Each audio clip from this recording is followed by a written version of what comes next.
镜周刊报道，小薰遭曝介入郑人硕婚姻，矢口否认传闻。日前接受媒体专访，大方赞扬郑人硕的好。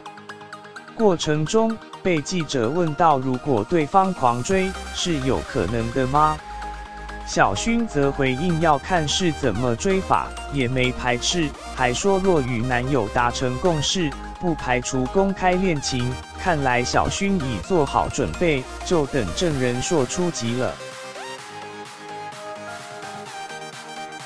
本刊之前才爆出，小薰跟郑人硕不但热爱同车，而且郑人硕的前妻还在 IG 公开咒骂他。不过这并不减损这对疑似婚外暧昧的韩丹爆红组合。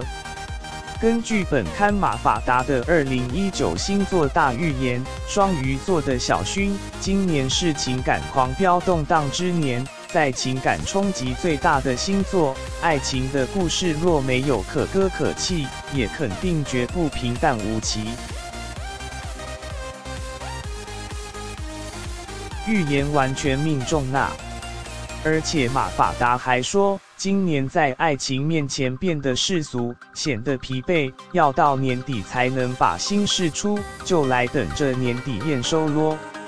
王大陆当年曾以鲜肉之姿拉扯已婚女岛陈玉珊上过周刊封面，如今两人依旧黏在一起，拍的新作还叫《一吻定情》，呵呵。